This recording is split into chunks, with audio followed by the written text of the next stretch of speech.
Coming up on OTH, Raymond and I talk about patch 11.19 and then all things worlds, including the whole entire worlds format from play-ins to the group stage, what teams are in the play-ins, what teams are in the group stage, and then talk about some miscellaneous moves with possibly some roster changes at the end of the episode. We hope you enjoy this episode of On the Hunt.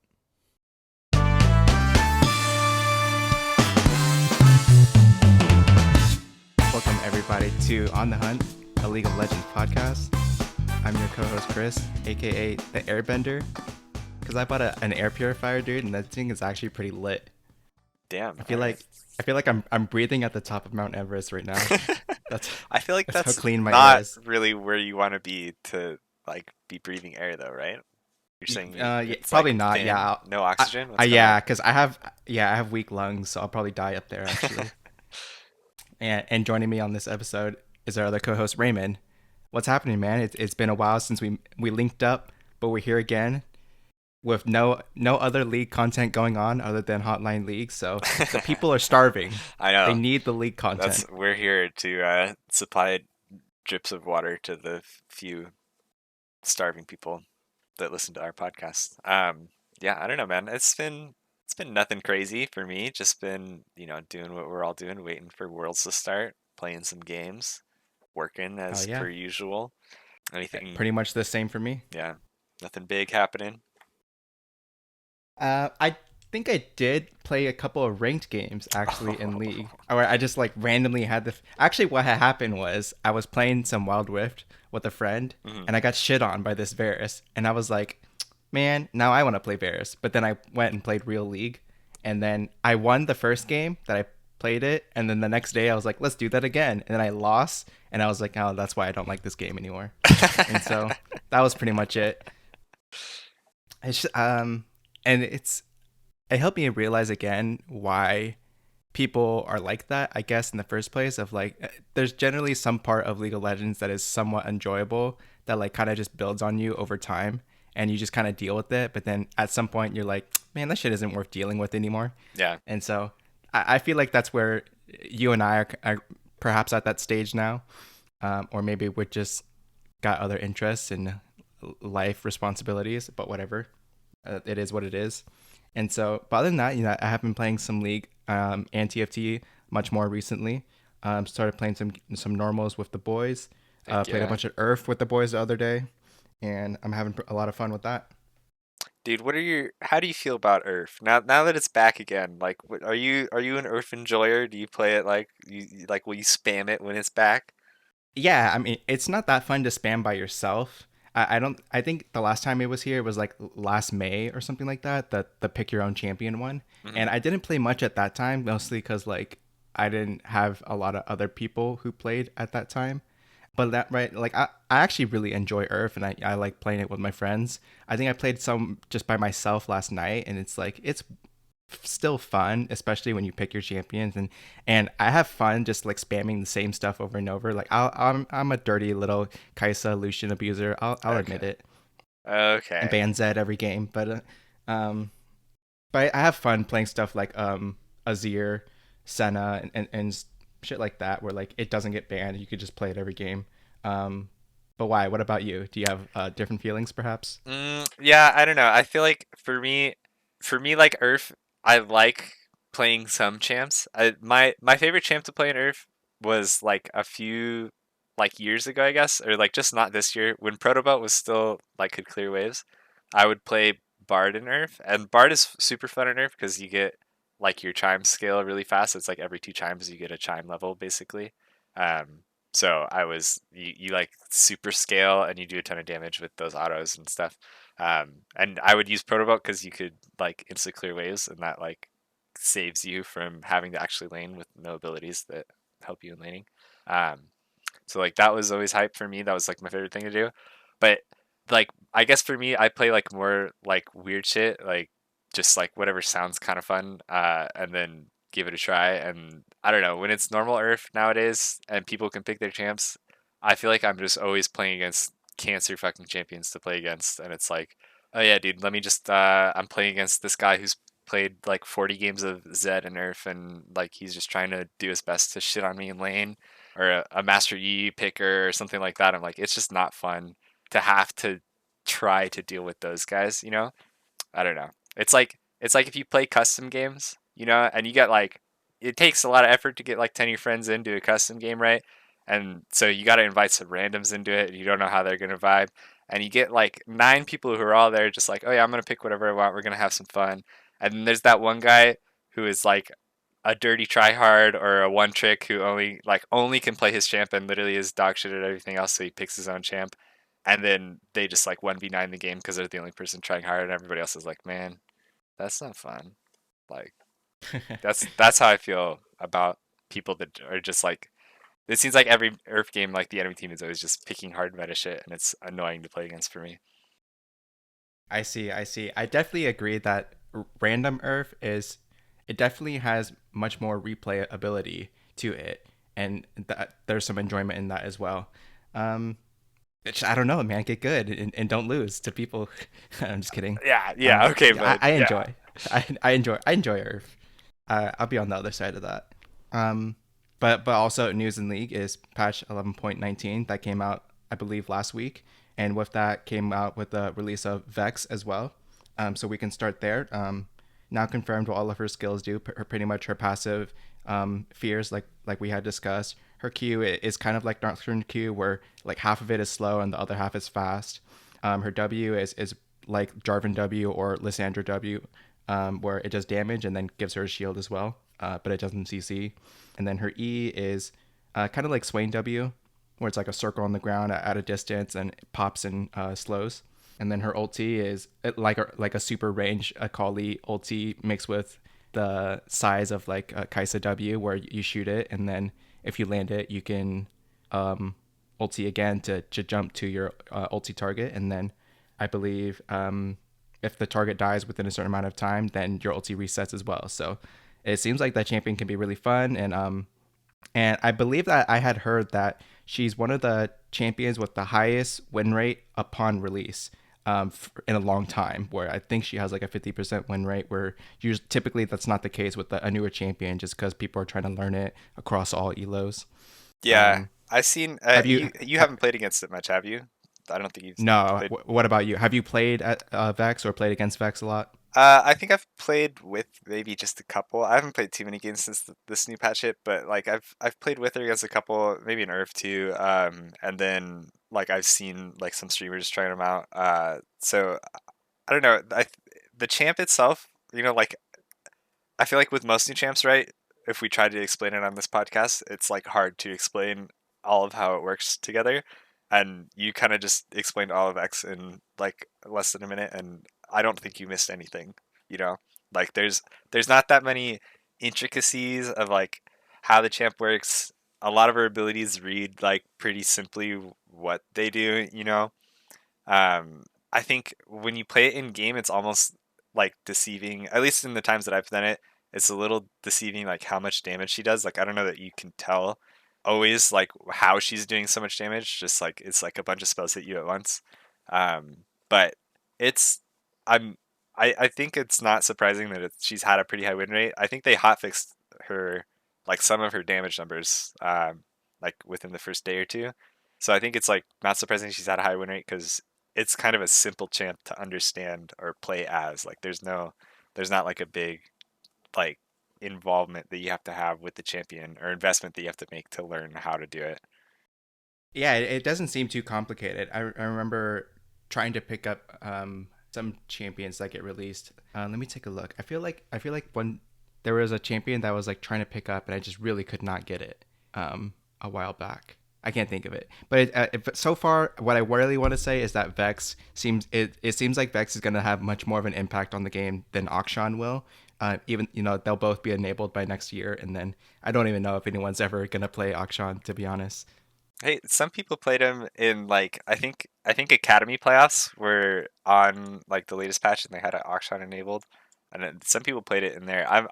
I wouldn't be surprised that people play auction too, but definitely Vex like fits a similar role of like control mage kind of champ. Can make plays, has CC and stuff that I can see a lot of people picking her up.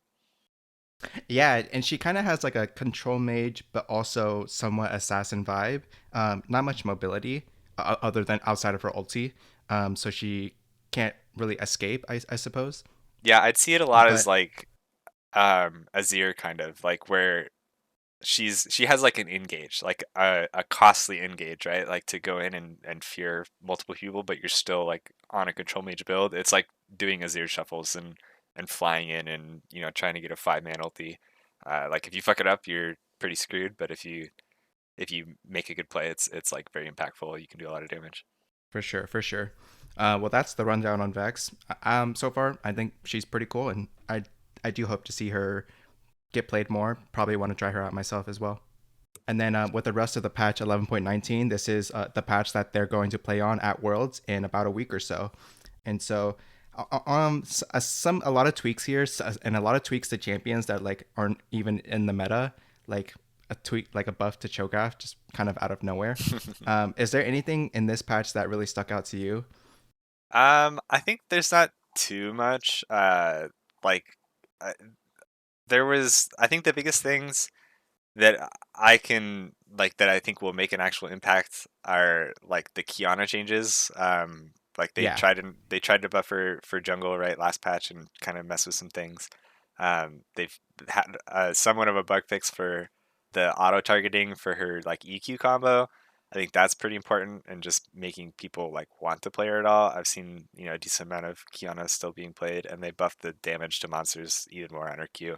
So I wouldn't be surprised to see more Kiana Jungle come back. Um, they had some more changes to Renekton. I guess some things were weird about like his empowered W lockout. I don't know. That that I think are important that they change, but I don't know how much it's. I don't even know how much the nerfs last time are gonna make people not pick Renekton. Um, and then I think the only one that I think is actually like could make a champ come back and be like more heavy presence is like the Seraphine R cooldown changes. Like they drop 20 seconds off her R at all ranks. Like I think that's pretty big. Uh, and then they had some nerfs to Sona and Soraka, which I think were pretty nice because I've seen that combo going around in a very annoying fashion in games. yeah. I think you pretty much covered everything that's relevant in this patch. Um, yeah, I was looking at the Kiana changes as well. I think she can already kind of be played on the current in the previous patch. So them buffing her damage to monsters is something to take a look at, and I am pretty sure that a lot of the world's junglers would be practicing that as well. And then um, the nerfs to Varus Q at level 5, adding a couple seconds to the cooldown on that one is also a bit meaningful with in addition to some of the nerfs that came last patch, I believe, to like the lethality items, I believe. Yeah. But yeah, other than that, just kind of a boring patch in my opinion. Oh, I think one last thing is I don't know if you mentioned this, but the buffs to Akali's like health regen and health growth, that might make her see some play, or have some mid laners consider playing her. Yeah, that's true. That's a good shout. Maybe with the like fleet changes that we saw a couple patches ago too, that I think we're supposed to help AP champs. Actually, I don't remember. Maybe it was a nerf to AP champs, huh? But I think it was a nerf to like melee champions or something yeah, like that. but yeah, I could definitely see if Akali gets to be a little bit more durable in lane. Depends. I guess it all depends on what matchups we'll see at Worlds. But I could see. I mean, teams definitely want to play Akali. I think if they can. All right, and then also with this patch came with a couple of skins. So we have Dawnbringer, Vex, Morgana, and Yone. Then we also have Nightbringer, Tryndamere, Lilia, and Kane. I really like the Lilia one. And then there was also Kane Prestige Edition, and then also Worlds 2021 Jarvan. That it looks a lot like the Samsung Jarvan, but let's not talk about that. Is it even? I actually don't know that I've seen that skin like in a game or anything. Is it just like a revamp of the old Worlds one? It's a new skin, right? What do you mean? Well, It's because it's like championship Thresh, I would think, like the championship Revan or right, like right, but like that skin line. there was a championship Jarvan already, wasn't there? That's I why don't think it's so. Worlds There's like 2021 Jarvan, or no? I don't think so. Maybe I'm I just know thinking of like there's like Fnatic Jarvan. I don't yeah. know if there's a Worlds one because I think it's like There's a Victorious Jarvan. There's a Victorious, but that's oh different, I yeah, think, right? That's that's just like yes, the okay, yeah, that's season one, gold or higher. okay. Then I'm just thinking of that one. Yeah, for sure. Which I guess that brings to mind. I can't wait to see what they're going to do this year for that. Yeah, true. Yeah, I haven't heard anything Okay. clearly. Anything else about patch 11.19? Nothing for me, I don't think. All right, cool. And then from here on out, we're gonna do a Worlds Mega episode. Since we took a couple weeks off, but then it all starts next week, so we're gonna have to go back in the news archive a bit. So to start off, they finally did officially announce Worlds and the Worlds format. Uh, It is so happening. yeah, it is happening, and officially it was moved out of China to Europe, specifically in Iceland, the same place that MSI was at, just in a different hall, like literally down the hall, to my understanding. Yeah, so same place. It's like Reykjavik, Iceland, or something like that. It's the Play-ins capital. start October 5th. That's next Tuesday, with the group stage following up on October 11th through the 13th. And then they take a couple days off, as I usually do, and then come back October 15th through 18th, where they'll finish out the groups one by one, day by day. After that will come the quarterfinals, October 22nd to the 25th, semifinals, October 30th to the 31st, and then the finals on November 16th or November 6th. Sorry. Um, and officially, it's announced that VCS won't be attending, so there's only 22 teams that will be going to the World Championship. Specifically, GAM Esports and Saigon Buffalo from the VCS, they will get paid as if they attended the World Championship, which I don't even know what that means. Because I I think don't they know just how get they. prize money, right? Yeah, what I mean to say is, one, I don't know how it's determined those two teams because their summer split never ended or never finished. So I guess they just took the standings at whatever point of the season. And then secondly, I don't know if GAM gets more because they should have been seeded into the group stage or something like that, or Yeah. so I don't know if they get paid top 16 money or if they get paid top 22 money, um, which would be as if they played in play-ins or something like that. Um, so no really clarity on that, but whatever. And then because VCS can't attend, the third seed from LEC Rogue automatically advances from play-ins to the group stage. So all three LEC teams are automatically seeded into there. Way to go. Um, Way to go, EU. yeah, You didn't get stuck in play-ins this year. Yeah, and I feel like that's actually really important and probably good for Rogue, because I think they lost to a lot of teams in the LEC playoffs. Yeah, it's a tough. I feel like that's a tough one to feel good or bad about. Like, there's a lot that you could say about wanting to go through play-ins like just for extra practice almost. Like you had a shaky playoffs, a shaky end of the summer, but you're still good enough that you're going to Worlds, obviously. So maybe you want just some free games against some wild card teams. If you get to beat up on like Cloud9 in play-ins, right, then you feel good about yourself going into the actual group stage instead of having to hop in and face off against like a T1 and get smacked. Yeah, for sure. Anything else before we hop in and talk about all the group in groups or play in groups? I think the only other thing, maybe, is there anything you feel about the world schedule? Like, I know that this season I think it's like kind of it's like a shorter like main stage. I don't know if I don't remember how long the old ones are, but I think it might be like that it's a week or just like maybe a few days like are shaved off, like off days are shorter in between each stage of the tournament. Yeah, I don't quite remember last year's, but I do think that this year's it does seem pretty fast paced with regards to the play-ins portion, and I think the groups portion it looks relatively similar to me, but the play-ins it looks like it takes place very fast. What about you? Yeah, I mean, I think I don't know. It's interesting. It feels like I'm trying to think about it because it seems like you have one weekend for finals, one weekend for semifinals, one weekend for quarterfinals. That's like how it has to happen, right? And then I Sure. and then I don't know. Groups is over like the course of like 9 days. Maybe that's weird. There's like a, there's a day off in between the two round robins. I don't know. I don't know. I don't seem like, or I guess that's what's different, right? You've got there's four groups and they Oh play out yeah, you're over right. just 6 days. Like that's kind of Yeah. nutty. So No, no, so no, that you're means they right. have to be I playing like actually 8 games like a day or 7 games a day. Yes, I now recall that I looking at the LoL esports schedule, and the days for the group stage, they're fucking brutal. I think they're like actually 8 or 9 hours long each day Fuck.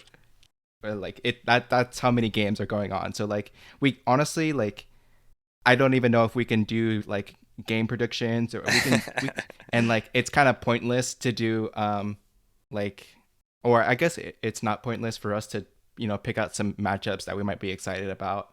um but by the time we record again, like all of it will happen, Oh you know. yeah. uh, Holy shit. Yeah, the play-ins, there's 8 games a day when they start. That's wild.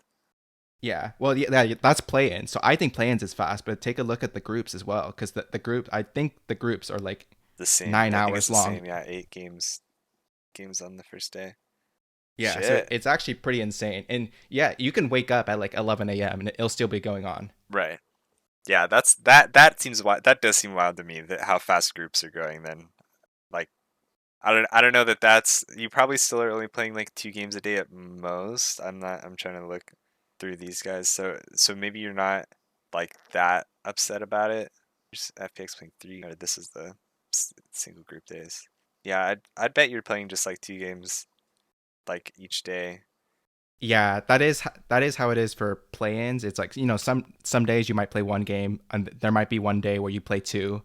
Um, but in the end, Oh, I because guess yeah, yeah. Okay, so the first days you only have to play 3 teams, right? So there's 3 days to play 3 teams. So you get 1 game a day. They just have to do all 4 groups in one day. So it's 8 games. That makes sense. yep, yeah, and then we can get started with that. So play-ins. Actually, one last thing I want to say is that for this year, usually the rosters would be locked by now, but I think I read a rule somewhere that's because of coronavirus and visa issues and all of that, that the teams that went to Worlds, they didn't have to lock their roster as early as they usually would have to. Um, and in fact, they can invoke a rule where you can substitute somebody that's typically would not be available for substitution in dire circumstances. And so in this case, the Oceanic team did have to do that. Their top laner can't attend Worlds, and so they're able to enlist Vizitachi, former LEC top laner, to join their team for the World Championship. And so I thought that was pretty cool, and good flexibility on the right side for that one.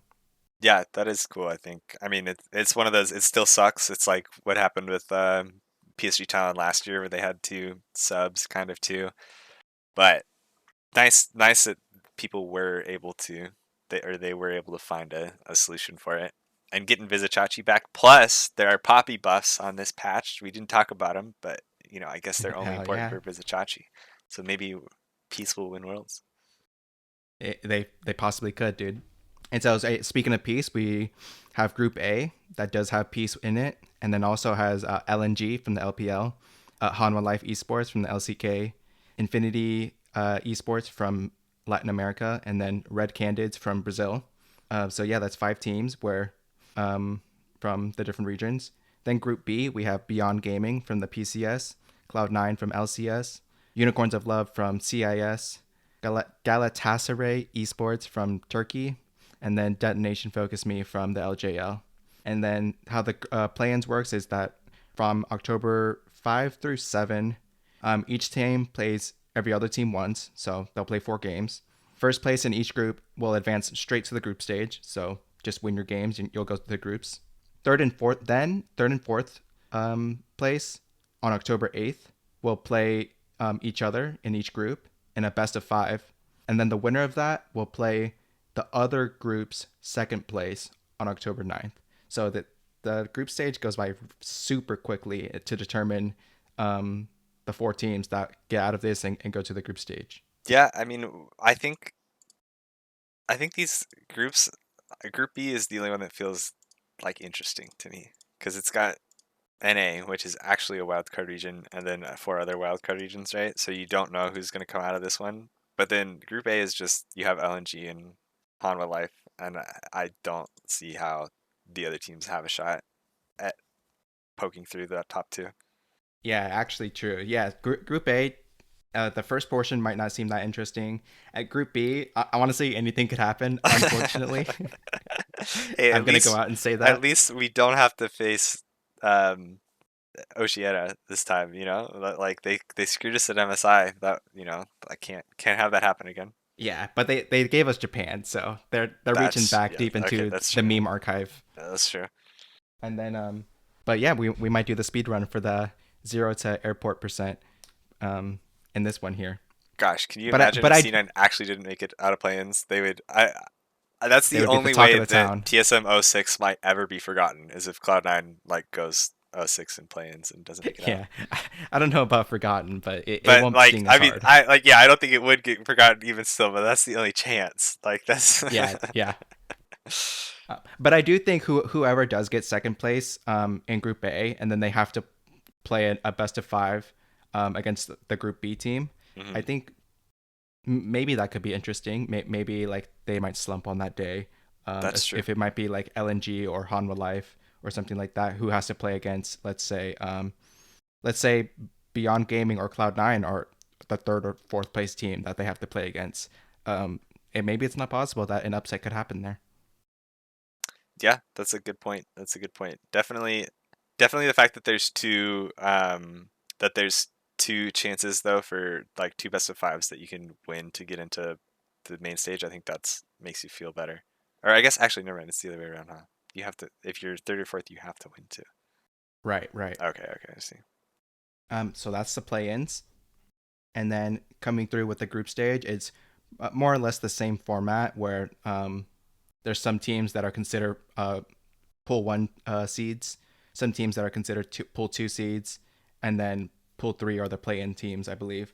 And so the way that they're laid out is Group A has Damwon Gaming as the first seed from LCK, alongside Fun Plus Phoenix and Rogue so far. Group B we have EDG, winner of the LPL, alongside 100 Thieves and T1.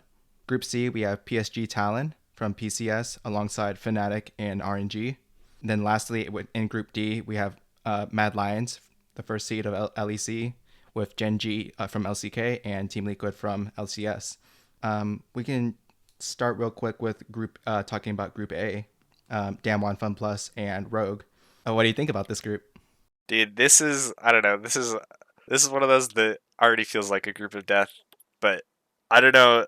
I don't know if it feels like a group of death for the teams that actually are going to get out of it. It's just Damwon and FPX are already two like heavy favorites for the whole tournament, and you got Rogue that's just like slotted in there to be a punching bag. It feels like, and whoever will get in out of play-ins is going to similarly be in a struggling spot here. I think if my math is right, I think if C9 makes it in, they'd go to this region or this group. If it's like Hanwha and LNG make it out of Group A like you expect, then I think if C9 is the one who makes it out from or one of the teams that makes it out from Group B, they have to go into Group A because there's four LPL and four LCK teams, so they have to fill into um, Particular every groups. group has to Yeah, have one of those. So yeah. I think that because there's already an LPL and LCK team here, it would have to be it would have to be C9 going in this group because Group B is the other team that already has both of those filled out. So that would be an option, except that 100 Thieves is there too, so you wouldn't have two NA teams. So I think this is like destined to be the true group of death if C9 makes it into. Yeah, I think so what I've from media that I've listened to kind of about this group. First of all, it's interesting because Damwon and Funplex are both looking like really strong teams coming into the World Championship, and so when you have a group like this that does have the possible contenders to win the whole thing in the same group, what that means is that after the group stage is over, they have to be placed on opposite sides of the bracket so they could meet each other again in the finals. So Hmm. so that's one interesting takeaway. And the second thing is when we described something as like the group of death in the past, that's it's it's because literally every team could possibly come out in first place in the group. Whereas in this case, there's two really strong teams that make it's more like it's doomed for the two others, um, Right. Yeah, that's Rogue true. and presumably C9 in this case. Um, and I so and Go and ahead. Go so ahead. like and also like another way that I think about group of death is like the group is scary because you're in it. But if when I see Rogue in this group, I don't think it's scary because of Rogue, or I don't think it's scary because of C9. It's definitely scary because of the LCK first seed and LPL second seed, who were honestly who looked like they were gonna tear the whole LPL apart, but then the finals went a different direction. But I'm sure that a lot of people still respect them. However, I do think that there are some, room for upsets in this group to possibly take a game off of LPL, and then even what we've seen out of MSI, we saw that Cloud9 were able to beat LCK, so they're not a perfect team all of the time, and there's room for some upsets here in this group. I would think. Yeah, that's true. And best of ones are always, anything can happen in best of ones, especially when you play 3 games in one day, like on that second week Yeah. of or second part of groups. So yeah, anything can happen, but I don't know. It's tough because I feel like a part about it that makes it feel like group of death is, I mean, it's definitely speaking from like the NA perspective, right? The Western perspective where you're not expected to make it out of the group, right? Is that there's like no hope at a free win in any of these matches, right? Like every match Oh, is gonna sure. feel like a do or die. Like you can't go 0-2 or else you're out of the group. Like against any other teams, it feels like if you go 0-2, it's out of the group, right? And it's like I don't know, it's so hard to feel like you can win every single game, and you need to be able to feel like you can win every single game against Damwon, Fun Plus, and Rogue. Like I don't know, it's wild. It'll be a fun one to watch. Definitely like high level play in every kind of group match, and yeah, like you said, if both of the teams like if it is Damwon and FPX that make it out, it'll be cool that we can see them on opposite sides of the bracket. Like what was it, 2019 Worlds where we had Fnatic and IG who were in the same group and then made it back to finals against each other. So that Right. could be cool too. Yeah, I think 2018. 2018, Um, yeah. right. Yeah, but yeah, that did happen where they were both in Group C, I believe. And then anything else about Group A you want to talk about? Mm, I don't think so. Actually just because it's about Rogue. Have you seen? I saw something today about like how the the hotel that a bunch of Worlds teams are staying at like has like shitty Wi-Fi, and so I they think I can't saw like Odo scrim. Omne talking about that. Yeah, Yeah. yeah, yeah. That feels like a shit situation. I don't know what you can do to fix that. Like if you're Riot, if you don't have like a place to go scrim, because usually they do that from the hotel, right? Like that's fuck. Yeah, that is pretty weird. But I wonder how long that's been going on for. I don't know if that just started today or if it's been like that the whole time. Because Yeah, yeah, that true. would be pretty shitty. But I think we've only heard about it just today, where like Odo Omne was talking about that. Maybe that'll be the secret of how we can get a Western team out of this group is if they just actually don't practice at all, go into group stage with the enemy team having absolutely no idea what they're gonna play, like through any kind of inner region scouting. Um, they'll just it'll be like we're gonna pull out whatever the fuck we want. Haven't scrimmed it at all. Haven't practiced. Haven't even played the game in the last 2 weeks. We're just gonna Yeah, and go the buck volcano wild on erupts as stage. well. Yeah, exactly. Yeah, that's it for me on Group A as well. Then with Group B, again, that's Edward Gaming, 100 Thieves, and T1.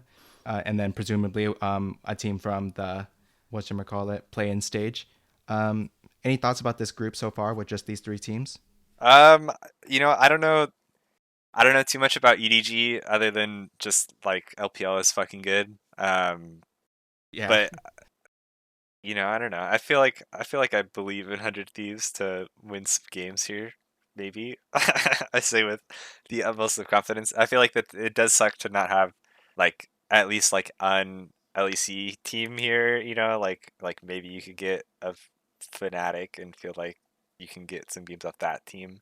But this is the LCS seed one curse. It feels like you don't have a lot of hope against these teams. yeah. Oddly, I do have that same vibe where like going into Worlds last year, I thought TSM could steal some games. And I do feel that way about 100 Thieves this year as well. Where honestly, after seeing their gameplay in the NA finals, Sure, why not? Why can't they take some games off in a best of one, even against some top teams around the world? Yeah. Even T1, they don't look invincible, and I'm not particularly aware of EDG's path to the finals or how they played in the finals, but 100 Thieves damn sure looked good at least a month ago. And Yeah. speaking of which, so the NA finals, NA LCS finals ended a month ago, and to my understanding, I kind of found out that Closer was not in Iceland until like last week because he had some visa issues, unfortunately. Yeah. Luckily, they were able to get started. I think it was, yeah, just like last week, as you said. But for a while there, it wasn't for certain that he would be able to play. Yeah, so I barely heard about that, but then yeah, he announced that he's going, and actually no, he arrived already as well. But yeah, other than that, any other thoughts about Group B so far? I guess the one hope too is that we will get, presumably, again, if plans play out as expected, right, then we will get A minor possibly region team. the weakest, yeah, play-in team being like the second seed out of Group B. That, hopefully isn't Cloud9. Well, it can't be Cloud9 in this group, but that would be the hope. So you'd think you actually get a lower region compared to the Group A, where it's the four majors, or Group C or Group D, that are going to be similarly kind of stacked. Yeah, if I had to make a guess, it'd be another team from Group B, so possibly Beyond Gaming or maybe Unicorns of Love can make an upset or something like that.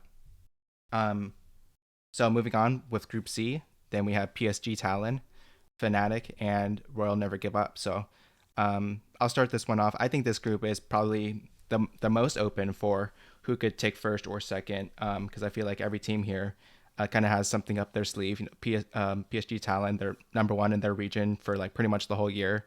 Yeah, Um, like hard undisputed. yeah, hard like domination. But then Fnatic, they were looking on an uprise as well towards the end of the LEC, and then RNG, they were the victors of MSI, so you definitely can't respect them either or disrespect them either. Hmm. Um, but with that being said, they finished third in the LPL playoffs, so they didn't make it to the finals. And I think every team, it looks good here. It's going to be a clash of playstyles and definitely a clash of regions. I think it's a good mixture of teams in this group that makes it really interesting. What do you think? Yeah, I agree. Definitely as someone without, like, with not having an LCS team in this group, and means I have no skin in the game too. But Yeah. if it if again, if play-ins play out as you expect, then you get Hanwha Life in this group too. That'll be, it's definitely, yeah, this definitely is the one that feels the most like any team can win it, and any team can go 0-6. Like, on a bad day, you never know how it's going to play out. So yeah, clash of play styles is a good way to describe it, where all these teams, I think, have their own kind of way of doing things. Fnatic's kind of a wild card across the map. PSG Talon are like pretty dominant, and you don't, just like having always played from that point of like, we are the best team. It's hard to count them out, and they had a great showing at MSI too, and RNG. Yeah, like you said, MSI champions. And then Hanwha Life is just the Chovy show. You never know. We'll see how they do in play-ins if that continues to be the case. But you never know if Chovy's just gonna 1v9 the game. So it'll be a fun group to watch, I think. Yeah, I think so too, and we'll see how that turns out. We'll see if Fnatic can make like a crazy day two run, and after like an odd or a crazy, yeah, week two run after an odd week one or something like that. I would love to see that with Mhm. their with who's left on their team. Anything else for Group C you want to talk about? I don't think so. Nothing for me. Okay, and then lastly we have Group D, which is Mad Lions, Genji, and Team Liquid, and then presumably LNG, because that would be the fourth LPL seed. That would have to be slotted into this group if they make it out of playoffs, no matter what.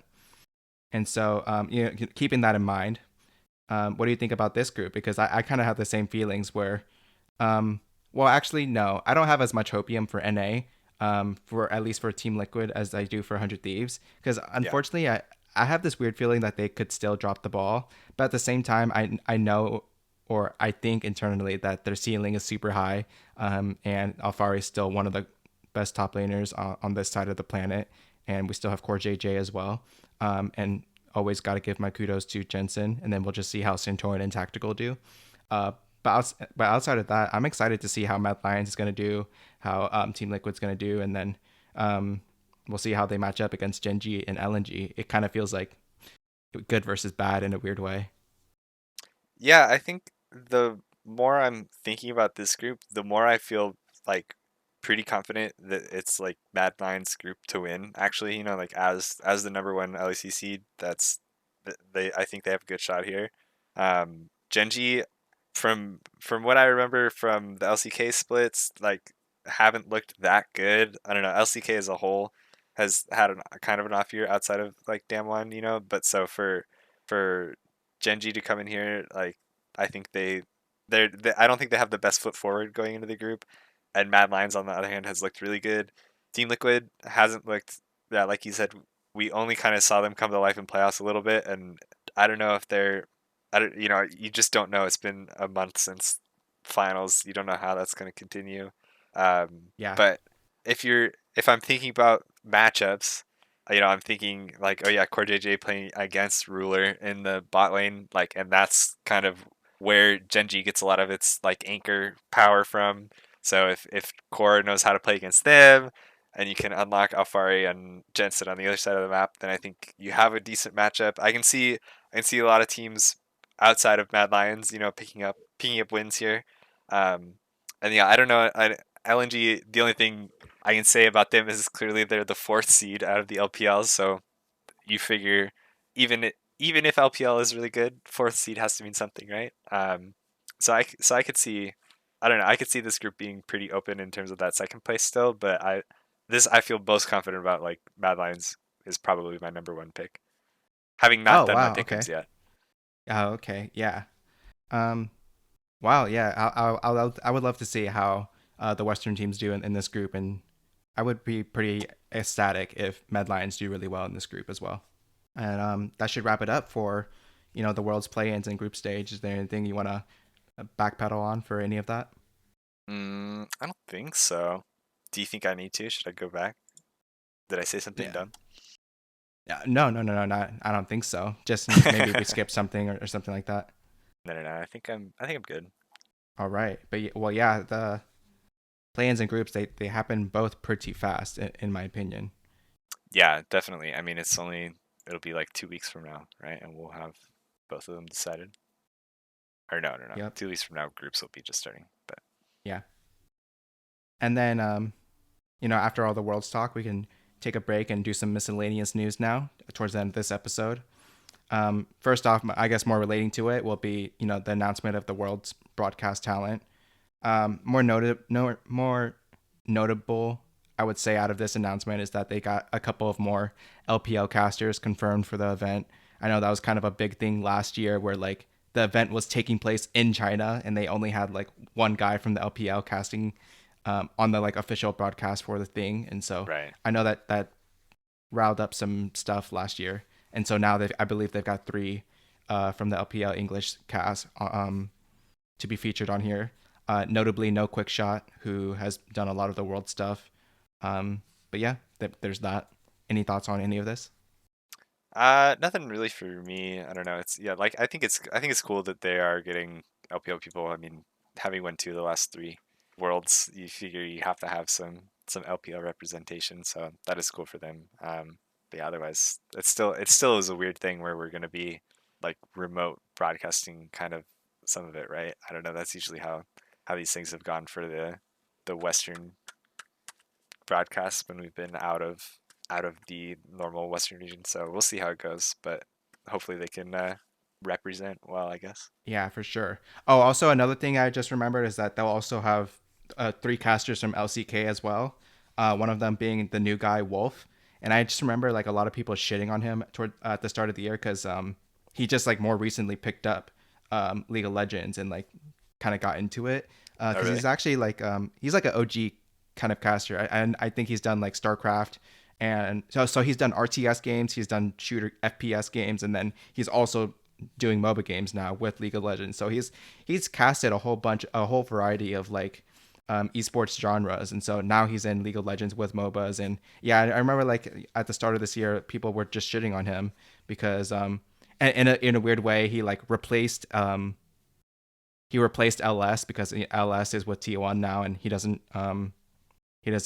cast on the official English broadcast for LCK. And so now they Right. have this new guy, and he had some like quirky things with like just having like straight up wrong game knowledge or something like that, or saying stuff about champion interactions that just were straight up not true, and then he would just have to learn as you go kind of thing. And so I'm glad to see that that he's accepted officially to the world's broadcast.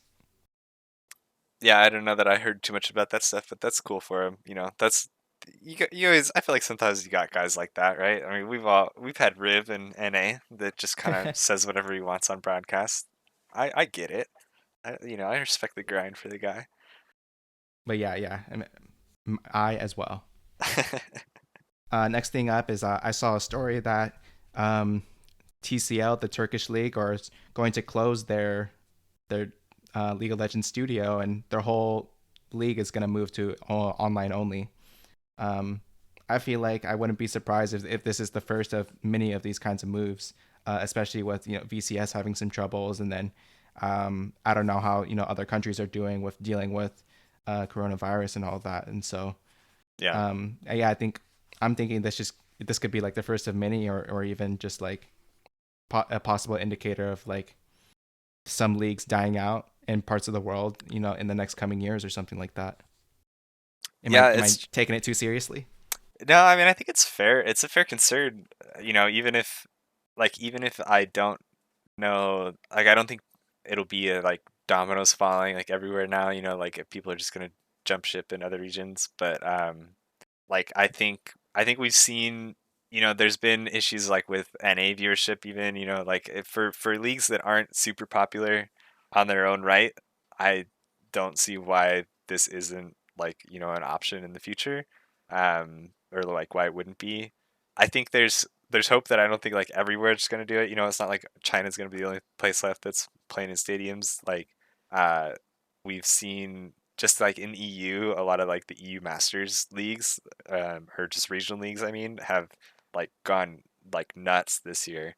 Like the French and Spanish leagues are like rivaling LEC broadcast numbers.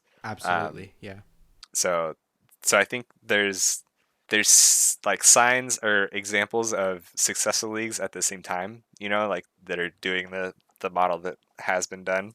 So I don't think it'll be like I don't think this should be taken as an example of like league is dying, I guess, or anywheres like that. I think it's just, probably an unfortunate situation, and COVID is uh probably an accelerant for whatever like decisions they had to make. But yeah, it's interesting for sure. I mean, going like having a like world's representing region kind of like TCL has not been like TCL isn't just like a random minor league, like that's like we've seen good players come out of TCL and them have performances at worlds, and to see that go online is, something of note. yeah, yeah. I feel the same way. And then probably the last interesting news for the both of us here would be first some rumors that Bjergsen was looking to return to competitive play. And then like shortly, like right after that, Bjergsen starts streaming again, which he usually doesn't do. Yeah. And then a few days after that, another story came out from it's just some guy on Twitter. Actually, it's actually not that cool. Um, Apparently associated with some media outlet called Esport Maniacos or something like that. I'm gonna assume it's like a Spanish kind of media outlet. Yeah, I think Esports Monaco's is actually like a pretty rep, like that's the Bloop GG guy is also like was from this, I think, before he joined Oh, the okay. Jacob Wolf um Yeah, I've definitely heard of this place place too. before. Yeah, so Yeah. I'm not completely writing them off, but that's where this all comes from. Is this person affiliated with that company says sources Bjergsen's looking to return to pro play, um, and then I think a follow up story saying reportedly he will as well, specifically for TSM. Oh, Hmm. that's another thing that I missed is that in the previous story, or like in the first set of rumors, they were saying that like or they were just strictly reporting that he's looking to return to competitive play and his contract with TSM technically ends later this year. Right. maybe exploring some other options out there, interested in playing in NA in both EU.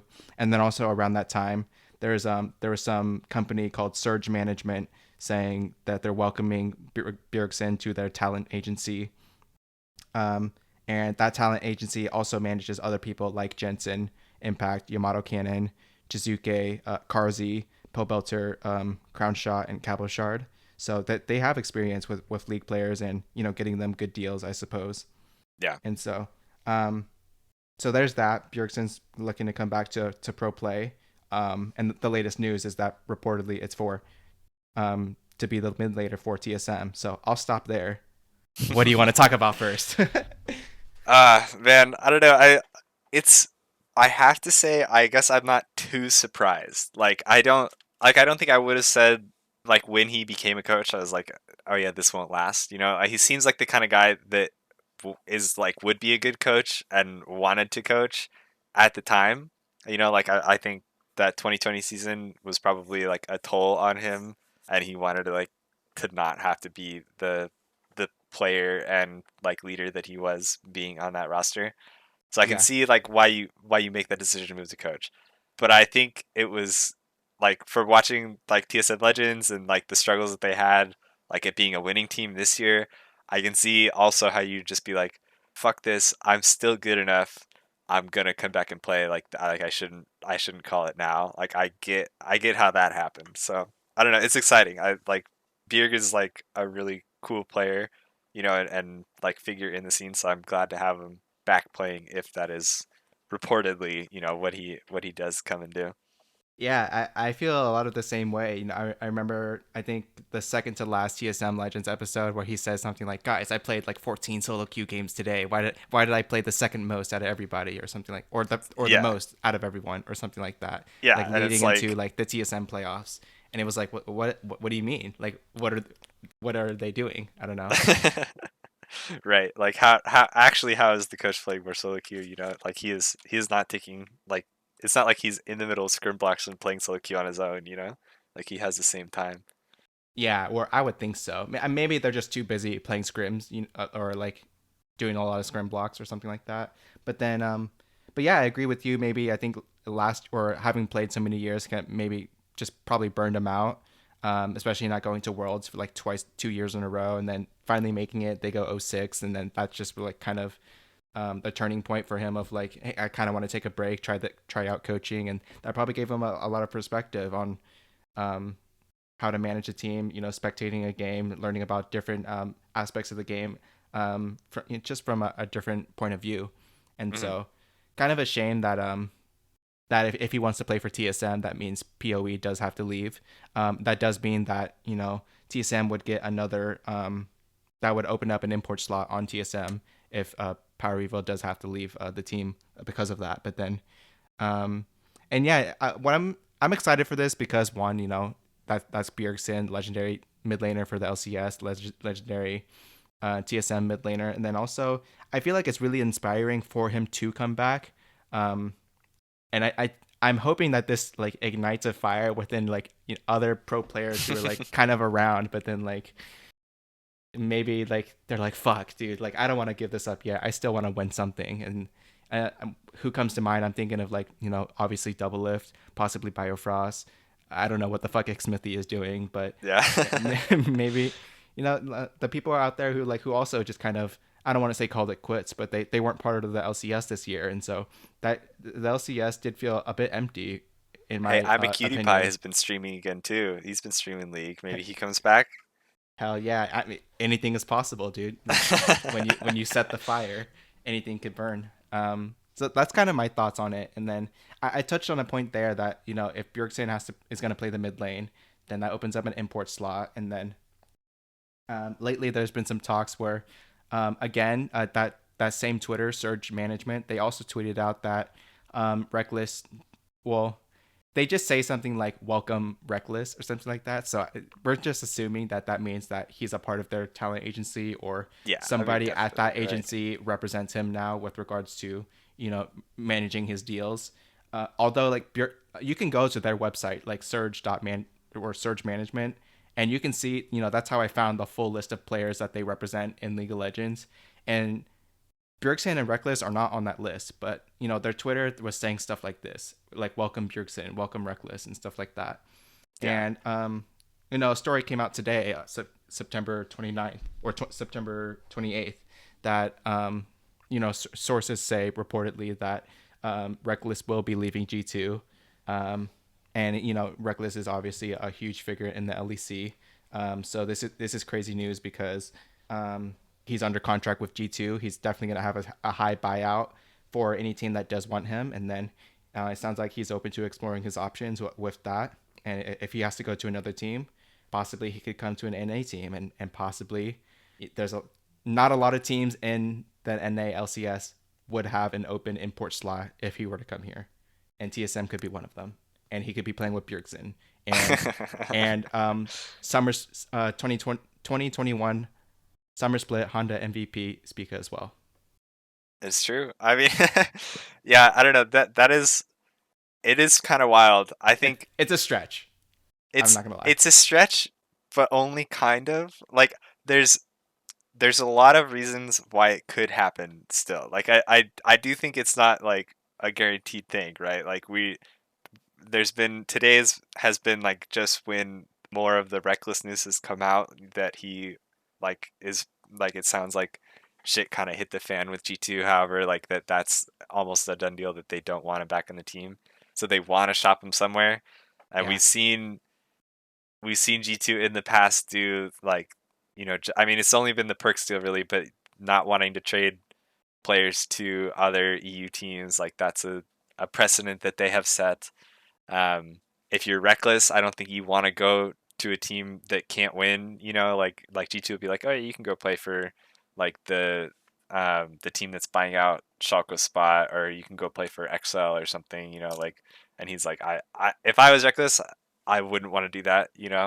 So so going to a team like TSM that has that open spot, you're playing with Bjergsen, who like he said in the past, like there was, I think it was 2017 we talked about before too, that like he wanted or he thought about coming to NA, but that was like when they had Sven and Mithi, or when they were getting Sven and Mithi, so they couldn't sign him. And he wanted to play with Bjergsen, so if Bjergsen's coming back and they're in the same management company, like it makes sense there. I don't know, man. It'd be wild. It's wild just to think about him potentially leaving EU where he is such a good player. Like he was the spring split MVP for LEC. Like that's I don't know. It's wild. It's wild. Yeah. And in that report, they were saying two things: that some players on the team don't want to play with Rekkles anymore, and then also that reportedly Vitality wants Rekkles, but G2 won't sell to them, which is something that they did last year as well. I think there was just like strictly some teams where that G2 wouldn't sell perks to, Fnatic Hmm. being one of them. But then also like just kind of being out there, Fnatic doesn't have that kind of money, and they're probably enjoying Upset with Right. Hillsong, who and with that Hillsong signed an extension to his Fnatic contract as well. I don't know if that it doesn't actually mean anything. What it really means is Fnatic has control of his destiny for the next 2 years.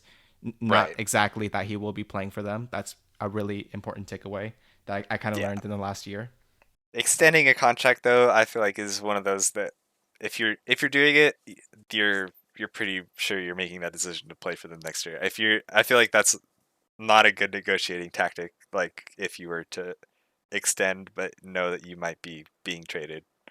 Yeah. Well, for example, in this example, what that really means is like Fnatic proves that Hillsong that they control where Hillsong goes. So they take that information. They say Whippo, for sure. We know that you like playing with Hillsong, and he's for sure. We decide if he can stay or not. Does that make you want to stay here, or do you want to Right. go try out for G2 or some other team, or do you want to go try out for Mad Lions or Rogue, who went to Worlds this year? And then that Right. brings me back to wanting to talk about Rekkles as well. So um, we could probably say for sure that Vitality and Fnatic, they're probably not possible for him to go to, and whether to say he would if he would want to play for those teams anyways.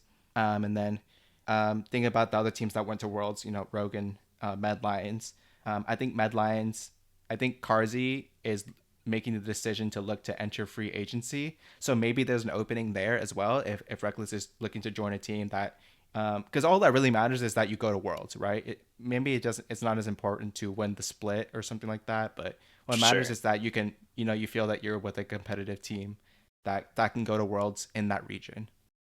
And so maybe Mad Lions or Rogue are possibly on the table. I don't know what the funding is like for those organizations.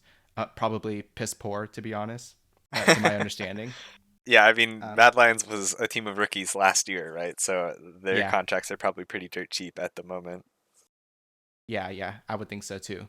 And so yeah, I don't know if there's any other EU teams that are worth considering. Like you said, somebody's going to replace Schalke, and something's got to happen with their players as well, that are like kind of dispersing. But I don't know if like SK is if that's something Treat is interested in, for example. And so to tie this all together, like is Rekkles joining TSM appealing? And maybe this is we're months early about off-season talk, but I would say Right. it it's not impossible because one, you get to play with legendary players like Bjergsen and 2021 summer split Honda MVP Spica. And Hooney, who had a perfect split in his region, like they're friends. Oh yeah, great point. They've played before, and yeah, they had an insane split that year, and they went to the semifinals that year. So that's somebody who he's played with in the past, and then um, I guess it would still be possible for Sword Art to be on the team, whatever TSM wants to do with him. And then and so that's the first reason you get to play with awesome players, and then secondly, if you become a part of that team with those players, do you think that team could go to Worlds in that region? And the answer is yeah, it's possible. And so um, or does Rekkles want to go to the LPL? I think I've heard him say that in some interviews before. He wants, some people want to go there. They want to try their hand at that. So, moving continents is a lonely world, but some players have adapted better than others, and it's possible. It might not be possible, and maybe we spent way too much time, thinking about it in the first place. But that's kind of my thoughts on it, and that gets me pumped and excited for off season and seeing what happens with that. But for now, it sounds like he'll be leaving G2, and then the organizations with the moolah are going to talk up. True. True. We'll see, dude. It is probably too early to figure out all the transfer stuff, but it's exciting nonetheless. Already getting that taste of the off-season drama. Yeah, I think so too. Um, yeah, anything else you want to talk about in this episode, and then or we can wrap out with some picks of the week. I don't think I've got anything else, dude. Unless, yeah, I don't know. I don't think so. Are you ready? I guess it'll be. It's like this time next week when we'll record that the Nickelodeon All Star Brawl game is coming out, dude. I'm gonna be grinding that. I might stop being able to cover League. Yeah, actually, I saw that. I didn't know that Pokemon Unite was also like on phones as well. Oh, I did see that. Yeah, I haven't tried it yet. Yeah, I Still, saw it in the App Store, but yeah, I don't. Yeah, I'm not gonna try it either. I heard that game is actually ultra pay to win. really? Like you have to buy good characters? I think so. Yeah, kind of like League in that sense, where like you play League, you only have so many champions to choose from. It takes fucking forever to get all of them. I think it's like Yeah. that, or like Okay. or like you could unlock them, or you could buy them, and you have to buy them because there's some that are just giga broken, to my Yeah. I understanding. mean, I don't know. I'm not. I don't need to boost my ego by beating up 12-year-olds. So yeah, I'll stay. I'll stay playing League For for sure. now. Okay, yeah. Well, with some picks of the week, I can go ahead and get started here. Actually, you know what? Because we took some time off, I'll come at you with multiple picks of the week. Mostly Oh because shit. they're pretty troll actually. Okay. So the first one is, my first pick of the week is going to be Khan, the top laner for Damwon, because unfortunately he's got to go do his military service. So this will be his last World's Championship, and possibly like the last time he'll play League competitively. Usually the case so far. I don't know of any players that have gone to boot camp and come back. Maybe Cacao is one of them, or maybe like Insect left and came back to be a part of an organization. I think that Score is kind of in that same boat as well, where like he played in 2018, and then he's coming back to KT Rolster as like a coach, which is cool. I think he played for KT Rolster like his whole career. I So think. I feel like didn't I hear a rumor that Kakao was maybe coming back to try and play? I think Right? that is why I brought that name up. Okay, Is I okay, heard that as okay. well. Yeah. But yeah, so shout outs because this will be it could be his last time attending the World Championship, and Yeah. he's never won before, but he has gone as the LCK first seed many times, and we'll see how he does this time around. Yeah, that's a Um, cool one. I yeah, respect that. thank you, sir. My World second pick of the champion week. too. Wait, what? Or no, that was never mind. Nuggery was on the team last year. He's on the defending champs though. Go ahead. Yeah. Um, Second pick of the week is gonna be Earth Mode Zaya, who's just giga broken because her W has infinite like uptime and just does way too much damage for no reason. Combined with like the boost of damage on her ulti from a few patches ago, and then like pulling all those feathers in, she's ultra broken. Like, if you want some Yeah. free wins, go play Zaya. She's probably like the best AD carry, and AD carries are broken in my opinion on Earth. Yeah. And then third pick of the week, out in normal mode, I feel like I've had some pop off games with Trundle, so I'm gonna go ahead and do Trundle for if you're trying to play some regular Summoner's Rift, out in the jungle, Respect. obviously. I've had some good dildo pillars lately, and then also, you and I played one game. I popped off that game. I think I was like 6-0 and 9 or something like that, and so I got to represent with Mm. the with We're the talking the about easy normal games, junglers. right? Still? Yeah, That's what we're saying? You yeah. popped off on a Trundle game? Oh, okay. We played two games. And I was remembering the most recent one where we did not win that game. So I was gonna put that as a disclaimer while you were making this pick of the week. But I yes, you're think right that we did win one before. yes. And in my defense, in that second game, I think I started off okay as well. Okay, okay. Whatever you say. Whatever you but say. but there's that. I gave you three different picks across two modes and a player. There you go. What more could the people Damn, want? that's true. You know, you're not wrong. Fuck, that's a lot to follow up then. All right. Okay. I'll give some picks of the week then, I suppose. Um my pick of the week is gonna be Kale.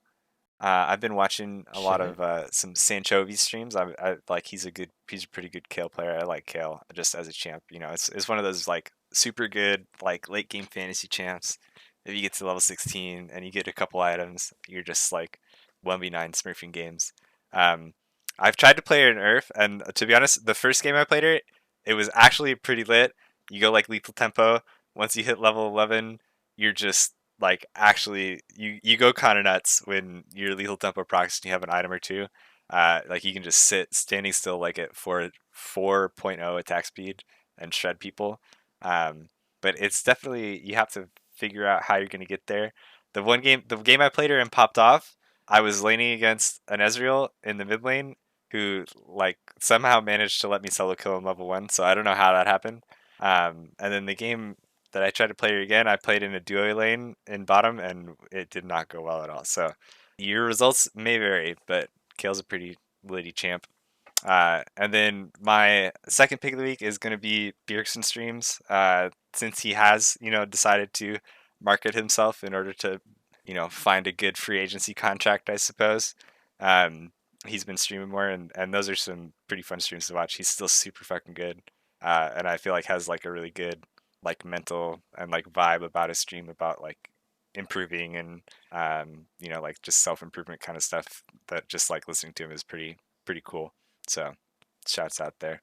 Yeah, I figured that you've been watching his streams. And then speaking of streams, so do you watch like a lot of different people? Like you said, Sanchovy is for Kale. Do you watch that other guy who like he's just known for LeBlanc? I don't know. I can't remember his Bob name right Chin? now. Yeah, Bob Chin. Like, do you watch like everybody and know everybody's like little niches and stuff like that?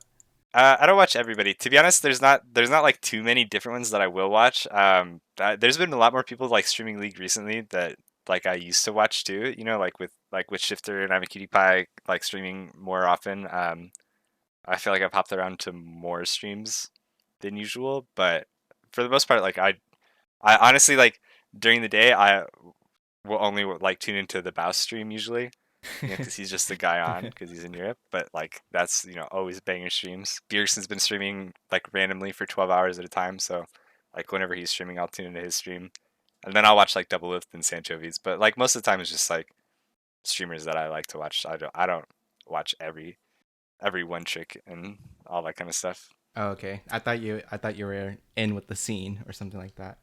But I for mean, I sure, know who you're when talking about, but yeah, yeah, I won't watch everybody okay. necessarily. But yeah, when Bjergsen returned, I knew for sure you'd be tuning in. How can you not, man? Yeah, yeah, I think I watched like a couple games or something like that just to see Yeah. what was happening. All right, man. Well, I think that about wraps it up for All right. everything today. Yeah. Sounds good to me. All right, so that'll be it with episode 30 of On the Hunt, a League of Legends podcast. You know, our World's Mega episode, and tune in next week for Worlds to Start.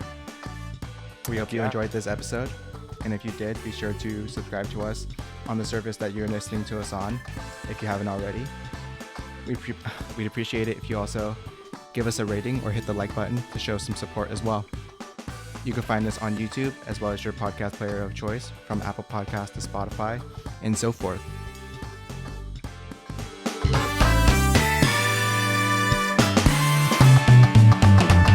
See you all next time for another episode of On the Hunt. Let's go, world.